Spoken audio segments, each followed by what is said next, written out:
No, we're going to talk about something that, again, we make fun of very often on the show, the bass guitar. Rightly so. I mean, you kind of deserve it. But the truth is that the bass part of, the bass recording part and the bass, the way the bass factors into the Death Clock songs is a really important part of songwriting.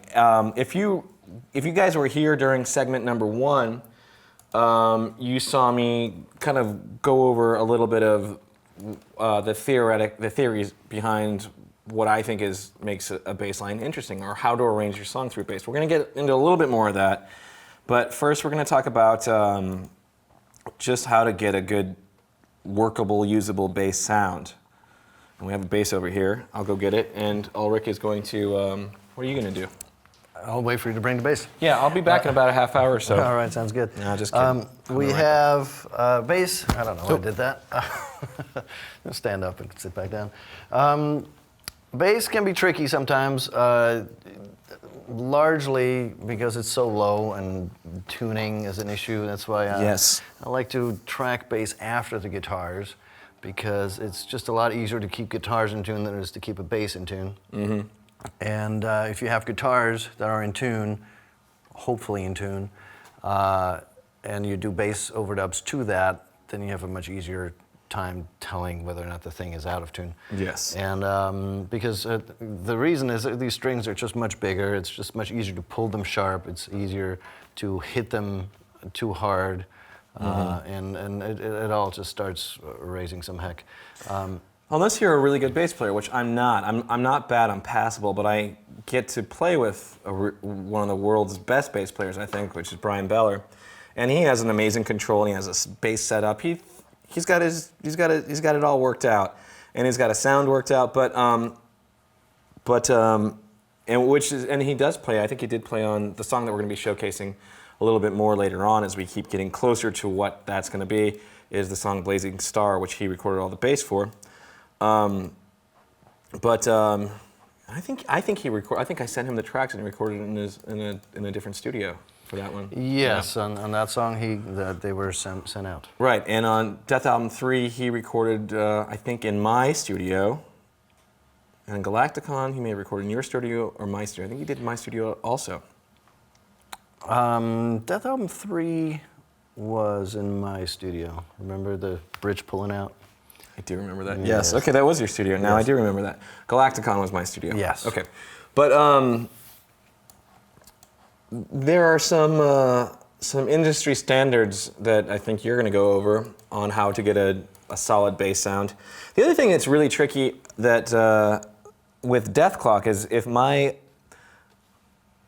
in C standard on guitar, I will normally take a 5-string bass and tune it up a half step, because it's a B, so the B is C and the E is F, B flat, and so forth. Thank you for doing that, because I don't know why people don't do that. What do they do? They insist to have that 5th low string to be even lower. Oh. And just go nuts on that. Yeah, it can get so murky, and it sometimes tone centers are hard, when you're trying to get as heavy as possible, and you can sometimes hear it differently than you hear like a changed chords, and then all of a sudden then you find out what key you're really in. I'm going to find the cable for this. Oh, I got the cable for you. It's right here. Here we go. Our heads are going to make a coconut sound. Okay. So we have here, this is a Thunderbird bass. This is not too dissimilar from what Murderface uses, but this is a 4-string version. And if we are going to record in my original song from the top of this whole thing, then we will probably stay in tune here. I'm going to tune everything up.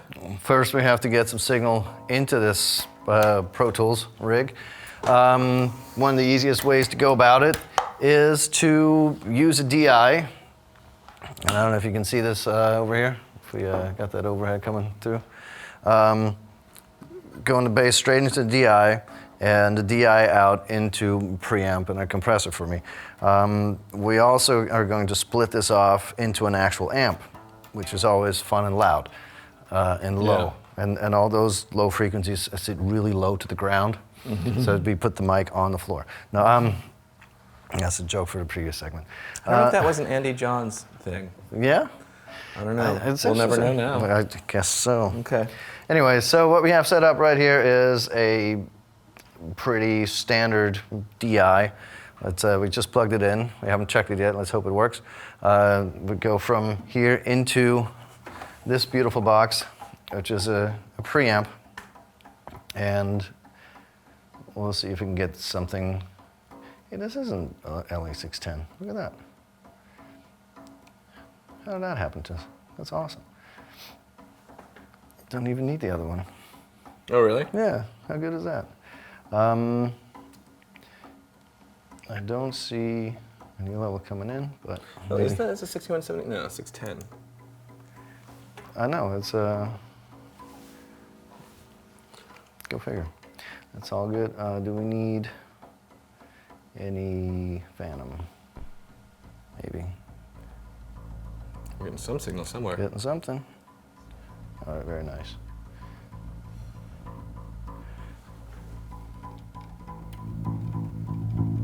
And there we are.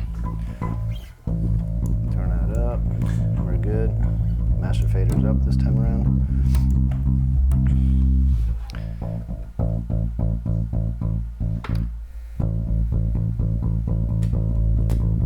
Really?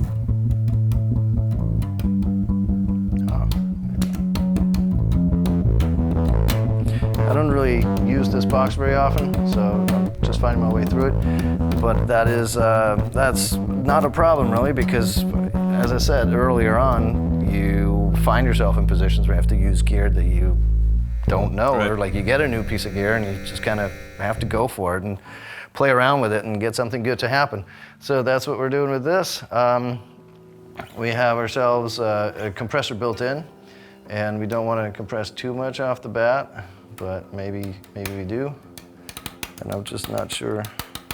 I'm also using my fingers on this thing, and I think sometimes let's bypass it for now.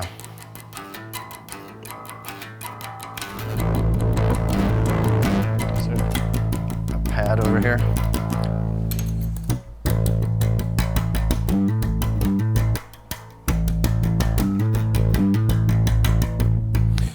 Brian Beller has been slowly teaching me his technique, which is basically a John Entwistle kind of thing, where he does hit the string into like either here or the pickup, and you get an extra clanging attack. Yeah. And he does that all throughout the Death Clock stuff. Yeah, I was actually for some songs I was surprised how gently he actually hits the strings. He's got his action so low that he doesn't have to hit that hard. I'm hitting really hard. Yeah, to get that to happen. Anyway, so here we are. We got ourselves a bass. There seems to be some kind of mismatch somewhere, because we're just not getting a lot of level out of it. But we got a nice distortion out of it.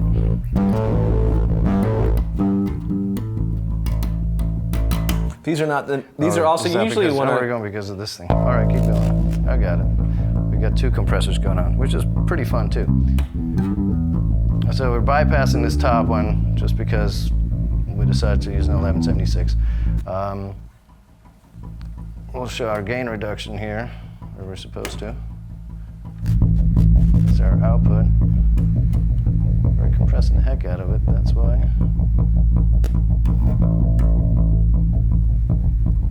Set our inputs and our outputs, our threshold, our attack, and our release, and the compression setting. Basically, it's just like anything else. You have an input and a mic pre, and we're using a compressor to tame it because it's a very dynamic instrument, and especially in metal, it needs to just really cut through. Mm-hmm. A lot of it is tuned down so low that you're really battling for low end space, for frequencies, for definition, and you know, some notes are a little louder than others on some basses, and you really need that's very true. You need to dig in and compress the bass a bunch. Singing at the same volume. Another thing I've noticed, and I think I've noticed again through watching great bass players like Brian Beller, he changes his strings before every recording. Make sure he has this bright steel, you know. Absolutely fresh. And he gets a lot of attack out of it. These are lived in a little bit, and that's sometimes is a great, just good. It depends on the style of music too, you know. Yeah.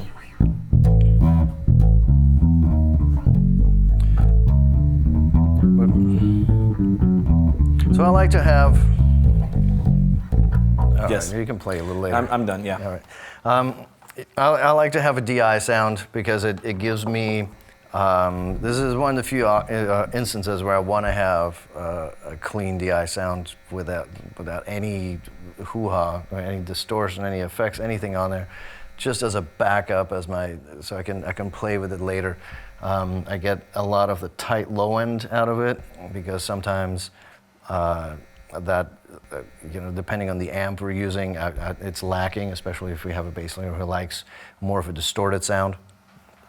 It's nice to complement the distorted sound and the amp sound and the DI sound. So you blend sometimes. So the DI I blend them. Very often nowadays, I get actually tracks in where it's just a DI, and do with it as you please, kind of thing. And in that instance, I do mult it out, and I put a distortion on one of them, and an amp simulator on the other. Or maybe that's one and the same thing. It just depends a little bit on what's going on. Well, I think on the Doomstar, I played probably 90% of the bass. Beller played the song, and then Thundercat played "How Can I Be a Hero?" Oh yeah. With the guy is just an amazing bass player. He just plugged into my 16176, and I just dialed in the sound. He's like, "That's good," and everything was in his fingers. He had a big, like a 6-string hollow body bass, and he is just with flat wound strings, and it just was a completely different sound. Sure. And you should listen to that song if you have the Doomstar Requiem and listen to Thundercat play bass on that, because that's just a completely different take on the bass. The guy's a monster. Yeah. Absolutely. So the trick is to compress it enough, but not too much, because you don't want to, you can always compress more. At this point, we just want to make sure we get enough level and enough volume and enough excitement going on with the compressed DI track. So the regular DI track is not necessarily all that fun to listen to initially, right? But it's our safety. It's our safety track, and I've learned over the years to use a different mic from what most people would use on a bass amp. Let's go over here and talk about that for a minute. This is a leftover. This is an AKG 451, which generally is associated with acoustic guitar and overheads. And the way I found out about this thing was, it was set up accidentally, left set up in a room from percussion perhaps or something, and it was the same room that the bass cabinet was set up in. And I was frantically looking for the bass mic, and I found the one that worked. Yeah. And it was this one. It's the wrong one. Sounded awesome and amazing. Right. And ever since, I've been using a 451 on the bass on a quite regular basis. Okay. So let's see if we can get some sound out of this thing. Okay. And I'm gonna bring this back here so I can gain, master. watch you. Here we go. Get ready.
So what we have set up for this, not unlike a guitar setup, except we're just using one bass mic. You could use 2 or 3 or 10 or whatever pleases you, really. It's just be careful with phase issues. Using a preamp, I'm opting to use this one. that I use for my guitar EQing, because that's the one that's here. If I was in that situation of, you got to record a bass, this is your preamp, this I would totally make work. Sure. Or I could use something else that's around. Or you could rent something, you could buy something, whatever. It's gotta make it happen. If it's midnight and you just came across somebody who wanted to play bass on your album, you're not gonna turn them down. Right. You gotta record them somehow. You get to it, right? And then we have a nice LA2A that is, it's a great compressor. It's studio standard everywhere, really. It's nice to have one of those around. It doesn't have to be this one, but that's the one we have right now. It's a good one. We are again in the situation where we have a loud amp next to us, so we're just going to record some of this. Gonna go for it?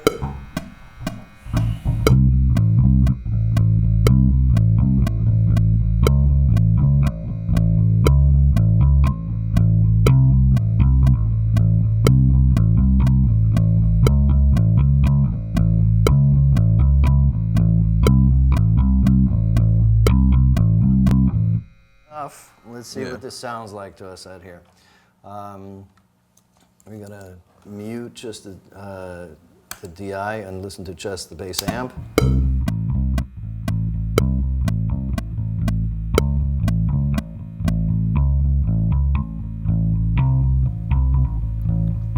That sounds not great playing, but that's what it sounds like. That's about what it sounds like in the room. So again, we used a little bit of compression, but really no EQ on there yet. You know, if you can get away with no EQ, that's awesome. You know what I mean? Again, it starts with the playing, the amp, the instrument, the strings, but at the right hand, the picking of the right hand. Right. If you play that really sloppily, with pick or with fingers, it's going to sound sloppy and bad. But if you master your instrument, then you know you're like, take it easy. You're miles ahead of where you need to be. You know. Right. This is yes, and I am no bass player, though I do play a lot of bass. But I'm not. I hang out with really good bass players, and they really can play. Pick up tricks. You know, that's what happened to me over the last 20 years. I've learned from a lot of really great players. I'm nowhere near a player of any of this stuff. I played a stereo basically, but I know all these little tricks, these little secrets, because I've learned them over the years from all these people that do all this stuff really well. Right. So do you? Let's see what it sounds like with the DI in there too. Okay. Because this was just the amp. Okay. And we'll turn on the I.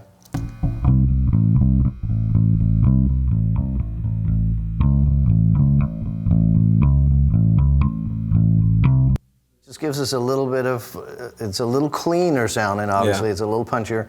But here is the chance to really shape your sound by digging into the amp and get your personality out. Like the DI will have the personality of the bass. Right. Like, you know, this bass will sound different from, I don't know, like a P bass or whatever is in your hands at the time. And the active pickups versus the passive pickups, and you know, different strings and the wood and all that stuff does make a difference. Some of it less than others, but it's one thing that counts. The other thing, obviously, is the amp, and that could nowadays be like an amp simulator. It doesn't have to be that, but that's where the personality of the sound really comes out of what you like as a bass player, and you know, you go for it, and you dial it in. Like, you know, an SVT Classic is well, classic. It even says it on there. Yeah. And like you get a certain sound out of that amp versus like an SWR or you know, whatever you've grown to like and have grown accustomed to. So, but that's basically how I get a bass sound, and as you can see, it took, I don't know, like 10, 15 minutes to get it together. Yeah. And once you have it set up, it's great if you have enough gear to leave your chains set up, so you don't have to go change them. Yes. Otherwise, you're probably going to have to write down some settings or whatever, which is okay too, because having enough gear is sometimes a luxury for some. You always wish you had one extra thing. That's just that's just life, I think. But sometimes you'll do a 3 bass approach, though, right? Yeah, but that's where the DI comes in, because that I can easily take off the DI. You know what I mean? Right. You can take. You can duplicate the DI on another track and use a. The third bass track that we're talking about is the dirty bass track. Yeah, and you can either have record with that. This one. And we'll call that. Just put a plug-in on this thing of sorts. What kind of plugins do we have here? Yeah, let's see what we got. Do you have any? I don't know. Harmonic guitar. Stomp box. Stomp box. Which one? Let's try that. That one? Stomp tube, mono stereo? Yeah, That's stereo right. bass. Let's do it.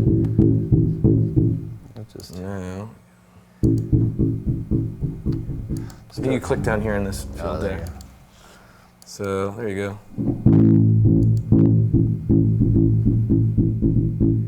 What? That's no fun. I think There you go, overdrive. There you go.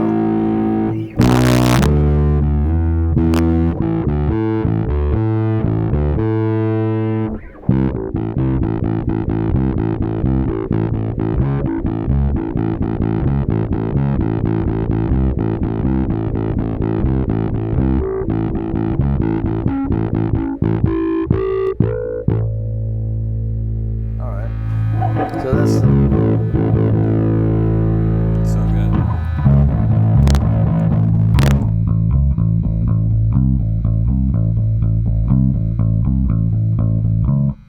What's that? I can't hear it anymore.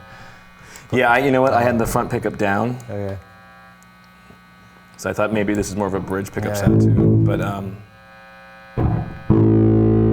see if you hear this.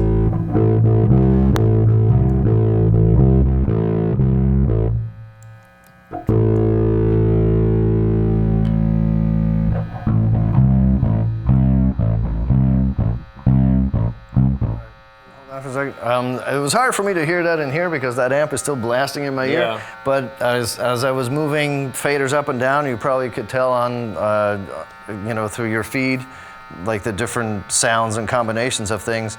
And it takes a little searching and a little digging to find the right distortion.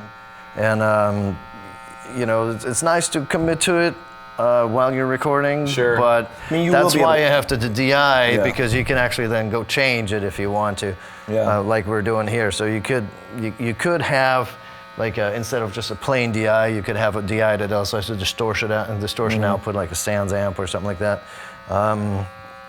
and record a third bass track, or duplicate it and do it with a plugin like this in the mix, basically. Right.